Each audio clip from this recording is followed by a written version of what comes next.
the indignity meted on the ordinary citizen. You know, it is only in Kenya and in Nairobi that systems don't work for the citizens of that state. Kenyans, politicians don't care about you. Their kids marry each other, they do businesses together. Wewe kwa ballot, vote na akili yako tafadhali. Please, let's stop being tribalic. We are the generation that we are going to change that. Kama kawaida, form ni kuongea, ikutoke. And good evening and welcome back to yet another Tuesday of the Gen Z Manifesto kama kawaida. Vile tu nimesema, hapa form ni kuongea ikutoke. We are live on K24, Kameme TV, and of course our X space. As usual, I'm your host, Miss Kahiro. Sasa hapo kwa kuongea itutoke, nayo tumekuwa tukiongea. Tumeongea kwa streets, wengine iliwatoka parliament ndani, kwa makanisa pia tumeongea, lakini swali ni, will all this talk translate to votes? Are we going to occupy those polling stations just as we have occupied every other place?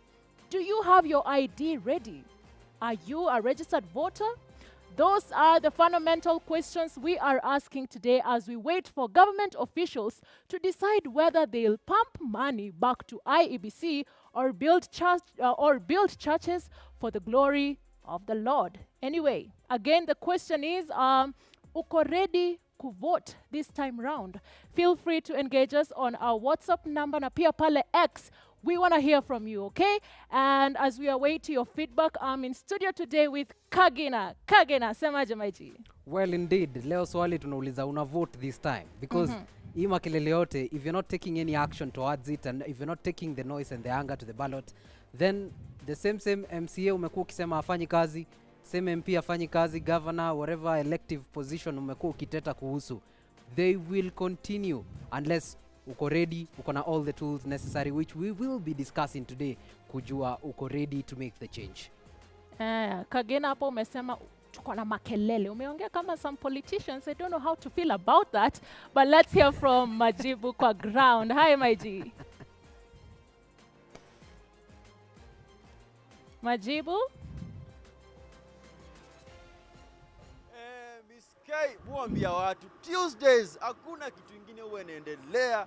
Tuesday ni siku ya kuandika manifesto ya vijana wa Gen Z. Na leo, niko live vile umesema from area inaitwa Kirigiti, Kiambu County. Na vile umesema pia leo manifesto tunayaandika ya IDs na voter registration. Kwanza tunauliza ma Gen Z, uko na ID? Kwanza kama ulipoteza ndio noma zaidi. Jikureplace, jana najua ni thao kweli. Kureplace ni thao. Alafu kuna story nyingine mazee. Nasikia ID na link ya WeTransfer tofauti ni ati moja na expire after 7 days, nyingine ni after 10 years. Tutapigiza story zote na majenzi wa Kirigiti, county ni Kiambu, na pia issue ya voter registration.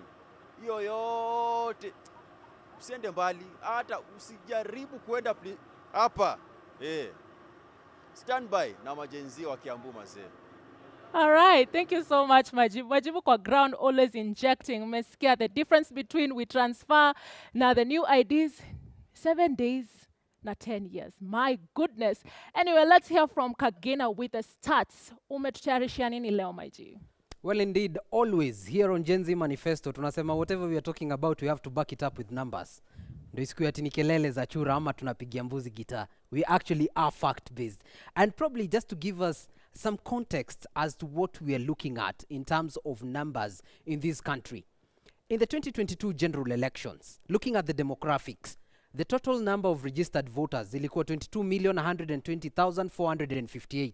And 50% walikuwa ni male, we had the females at 49%. However, angalia hapa kwa makini, 18 to 34 years walikuwa 39%, lakini the rest of the number ilikuwa those above 60 years old. Na ukiangalia their willingness to vote, 18 to 26 ambao ni Gen Z most saizi, walikuwa 90% walikuwa willing kuvote. 94% walikuwa na intent ya kuvote.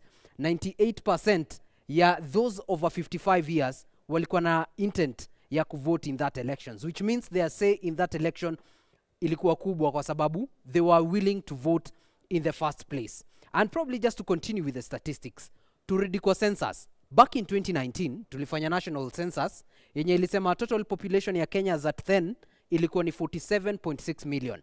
Na those under the age of 35 wenye saizi of course wana fall under the bracket of Gen Z na youth saizi ni 35.7 million, which is approximately 75% of the population then. By now, your population haija change a lot. It must be within the same bracket in terms of representation.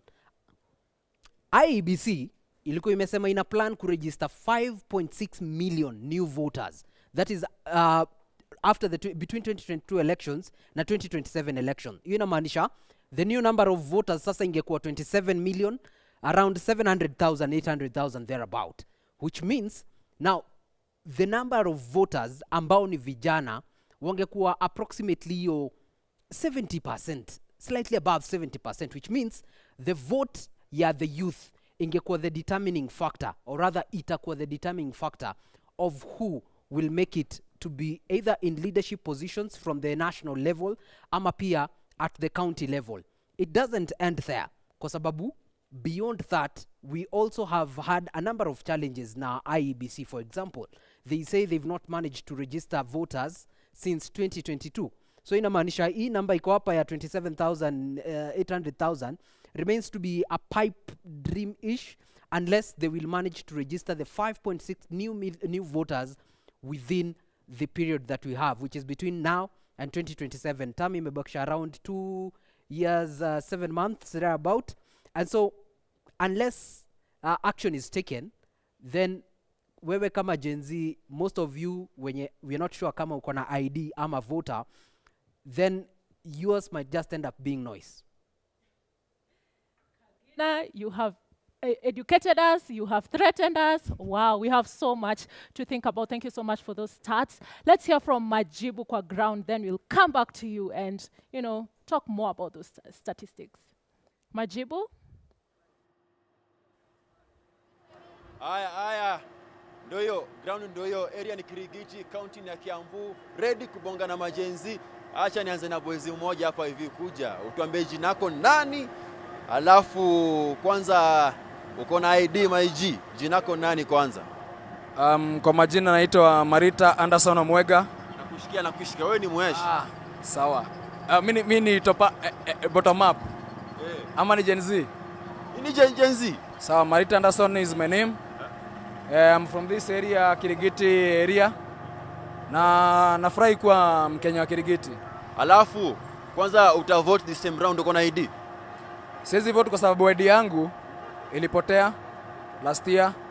Kwenda kuuliza wakasema lazima nikuwe na 1,000 shillings, of which niko na swali kwa gava. Haya, waongeleshe ndoa na kuona sahi. I'm a Kenyan citizen born by a Kenyan father and a Kenyan mother. So, as per the history yenye nilisoma, ni kumaanisha mimi ni Kenyan citizen, si ni kweli?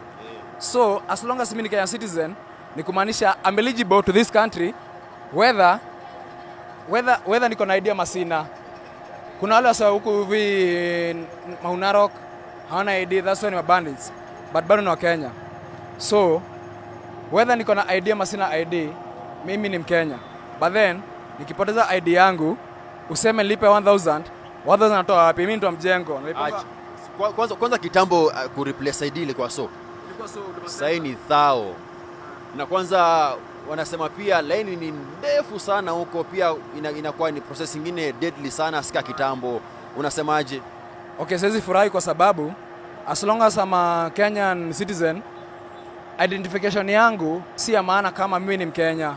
Hakuna mahali penye ukinipea ID, hiyo ID inaonyesha mimi ni Mkenya. Mimi ni Mkenya by default, si ni kweli? So in case kama sasa nikeza kama nichukue ID na 1,000, hiyo 1,000 mzee hadi mwenyewe kutumia kama my food, na buy food, nalipa rent, na buy cladi, na buy bundles. Unacheki? So dhao ni mingi.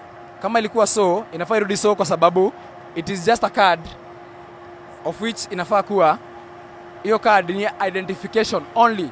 Niko na birth certificate, niko na KCPE result slip ya class 8, niko na KCSE result slip, niko na college result slip, na zote zinani identify kama Mkenya. So ID si ya maana kuliko zote. So ID inafaa ikuwe free, ndio kila msee achukue kulingana kiwango yako na time yako. Sawa, umesema wewe ni Mkenya by birth na ingine na kwa naturalization. Father, babangu ni wa hapa Nyamira, yeye ni Mkisii, ni Mkenya. Mamangu ni wa Kerubo, yeye ni Mkisii, ni Mkenya. So akinizaa, mimi ni Mkenya by default. Unashika? So kama ni Mkenya, lazima nikuwe Mkenya, whether niko na identification ama sina. So historia ya kusema ati ID ni dhao mbili na kureplace ni dhao na kupoteza kitu inakunga, watu wanapoteza pesa, tunapoteza mpaka wapenzi, na tunapoteza mpaka simu. So kupoteza kitu ni shughuli ya maisha. So wewe niambia ati nimepoteza ID, ulipisha dhao. Do you know the value of 1000 bob? Hiyo ni mkate ya 70, nimebuy pieces kadhaa. Leo nimekula mkate, kesho nimekula mkate, kesho kutwa mkate. Na hiyo ni dhao na bado haijaisha. Nimenunua hadi blue band na pizza. Zuia hapo hapo. Ungetaja kakota mahali. Zuia tu hapo hapo. Hata usiende mbali, nakuja tu kwako sahi. Wewe kupoteza pesa hapo kwa kupoteza mama ndio noma mzee. Acha nibonge na senior Gen Z hapa hivi, jinako nani? Na unasemaje historia mzee akipoteza ID ni thao? Inakuaje? Kitambo ilikuwa so. Okay, asante sana. Kwa majina naitwa Felix Wawero Kagiri, mkaaji wa hapa Kiambu Kirigiti Rebai Ward, na mimi pia ni mwanabiashara, mwanasiasa. Niko na mambo mawili ama matatu nitaguzia kuhusu hii mambo na ID. Jambo la kwanza, tuliona kiongozi wetu wa nchi William Samoei Ruto ameenda pale Nyanza, alikuwa ameenda Western, alipeana ID huko, vitu mingi sana za ID, akapatia watu wengi sana IDs. But tukikuja hapa mkoa wetu wa Central, unakuta watu wanalipa 1000 ama 1050 shillings. But inauliza, hii Kenya ni moja ama tuko Kenya mara mbili? Huwezi lipisha watu wa Central ID na ukienda Nyanza unawapatia bure. Either tuambie Kenya amegawanya mara mbili. Ndio kama tuko na president wetu mwingine tuchague ni sawa. Kwa saa hizi Wakenya wamefinyiliwa sana, hatuko sawa. Na kama nataka kuifanya Wakenya wakuwe na idadi moja, lazima aweke mikakati ya kwamba ID kutoka kitambo, even 1920s, hakuna mtu alilipishwa ID. Lakini kwa saa hizi tunalipa 1000 na anataka achaguliwe 2027. It will be very difficult for him kurudi kwa kiti mara nyingine. Ukiambia Gen Z walipe 1000, tuende hata kama ni voter registration, hakuna mtu anakuchukua hizo voters kwa sababu unachagua nani? Kwa saa hizi hatuna, kiongozi wetu ameanguka kabisa. Hapa Kenya tunasema tunataka mtu ambaye atajari mwananchi wa kawaida, especially the Gen Z fraternity. Saizi wanaumia na kuwasikiza ni ID peke yake. Aya, kuna historia nyingine ya ID kuexpire. Wanasema ziko na expiry date bana. Kitambo ilikuwa ukishachukua ID ndio ni hivyo. Siku hizi ukishachukua, kama vile nimesema hapo mwanzo, tofauti ya link ya transfer na ID na moja na expire after 7 days, ID na expire after 10 years. Aje, unasemaje juu ya story? Mimi nitasema ID si mkate ama mandazi. Hii ni story ya kwanza kusikia hapa Kenya ati ID na expire. Hata my grandfather mwenye ameaga dunia alichukua ID na amekufa bila ID yake kuwa expired.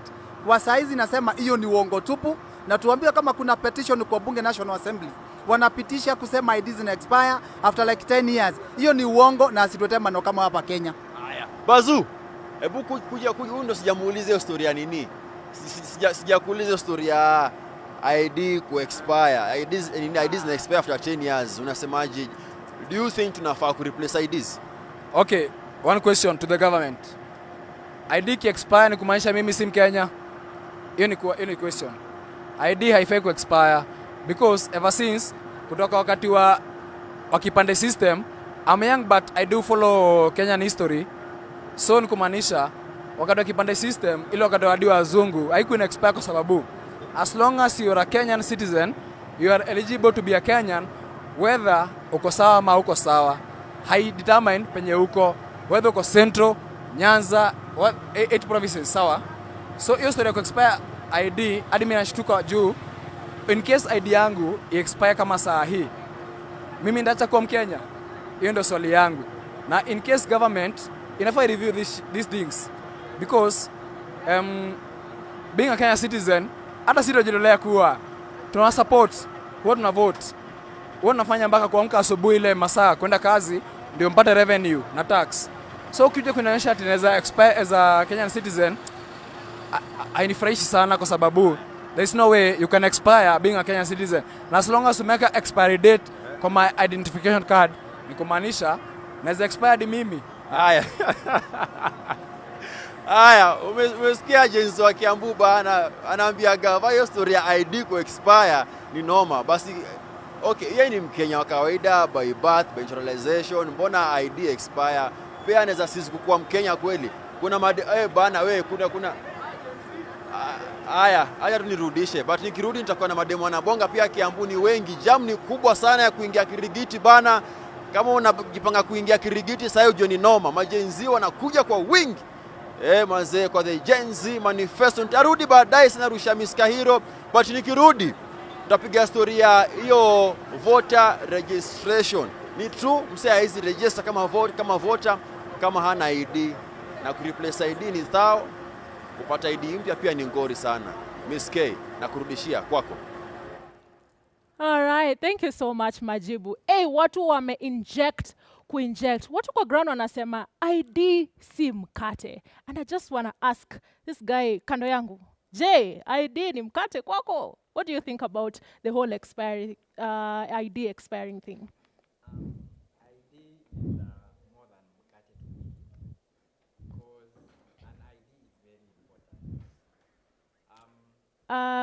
Kidogo tu, acha we get you a mic real quick. All right, there it is. Thank you, sir. Yeah. From the beginning. So an ID is more than mkate to me because an ID is very important in Kenya. One thing I cry about IDs is because when you don't have an ID, you're excluded from Kenya. You don't exist in Kenya because, number one, you don't get government services if you don't have an ID. Number two, you cannot get a job. You cannot have a bank account. So in short, you just live where you also can't have a SIM card with your name. So you'll always live like a shadow. Your ID, your SIM card has your mom's name. Mtu anakutumia pesa, it's Triza Wamboi and Kelvin Saitoti. Very sad. Okay, so ID kwako si mkate. I just want to hear from the lady we have on our panel today. Hi. Hi. You're well? Yes, I'm well. Now, he said ID si mkate. It's very important to have an ID. But then kuna the guy kwa ground anasema, yeah, ana ID. Now, the reason why hana ni juana yo thao ya kwenda kulipa. But that's what is required to get an ID. So what do you tell such a guy? I've listened to his take, and first of all, we'd like to begin by debunking some myths about the ID. Thing number one is ID si mkate, but ID is more important than mkate. Na njaa ya siku moja haiwezi ua mtu. Let that be established.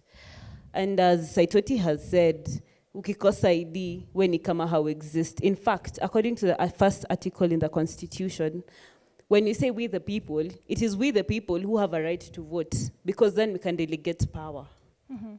So if you cannot vote, kahuna ID, hautambuliki, na we si we the people. About the ID, replacement is 1,000 shillings, yes. Getting a new ID goes for 300 shillings. The fact that your mother and father are Kenyan makes you a Kenyan by birth, but you have to have a document to establish that you're Kenyan. Right. Yes. Thing number two that I'd like to point out is the expiry date. When we began the journeys trying to find out more about IDs, we went to where they issue IDs, to the Kenya National Bureau of Registration Persons, in the offices at NSSF. We met the principal registrar, and he told us with his team that the expiry date is not exactly expiring, meaning that your citizenship is out. What does it mean? The new IDs are more advanced with more safety features, so you cannot go to River Road or wherever those people make And photocopy. the weird IDs and come back with them. So these safety features include a chip. So this chip is the one that holds your biometrics. And this chip, after such after about 10 years may be corroded, or your fingerprint, even your fingerprint changes mainly because of the exposure you give it. Ka unaenda mji, simiti kidogo ina corrode your fingerprint. So you'll have to renew. And hapo tu kwa cheap, right? People are asking, is our data safe now? As they do that whole digitalization. Yes. And, yes? The principal register of persons assured us that the data is safe, and after 10 years, your data will be erased. That is why you need to get a new ID. Right. Yes. So he assured us. Yes, he assured us. We will wait and see. Yeah. Yes, definitely. Let me go to our guy here, the dapper guy with the studs. Wow, you look amazing. Thank you. Unakaa vizuri sana. Now, ID sim kate, and this lovely lady has said something. Amesema, njaya siku moja isifanye usivote, something like that. So to that guy as well, and the people who are thinking thou ni pesa mingi sana, do you think, just sacrifice that pizza on a Friday and get your ID? Ama tukaituna the story that it's too expensive to get an ID. I think it's too expensive, yes, and we can all agree on that. However, I think we need to open the conversation to society on what more comes with having an ID. This allows you to get your voter's card. This allows you to access certain facilities from the government, e-citizen, M-Pesas for people who are trying to get into mobile money. So there's a lot that comes with acquiring your ID. So the pros should outweigh the cons realistically, but many people tend to overlook the pros because we're complaining on a singular factor that it's too expensive. So yes, for now, I'd say we really need to look at the pros over the cons. Okay, lovely. Thank you so much, our dapper guy. I wanted to talk to you, my guy over there. Is it just too expensive? Let me get the mic for you. Is it just too expensive to get an ID right now? Ama mtu tu ainame lunch ama supper to just get an ID. See, when we asked the government why they did away with the help financing model, they gave us so many stories. When we asked them why they did away with the NHIF and are now introducing SHA, they gave us so many stories. So when we're asking them right now, why do we have to pay 1,000 shillings to get an ID while we were paying 100 shillings before? And the government has been printing IDs before at the cost of 100 shillings, probably less, and it has never been a problem. So why is it a problem now? Why does it have to go to 1,000 shillings? Is it perhaps a scheme by them to target the young people? Don't they want us to register as voters and register as citizens? What do you think? I think that is what they want to do.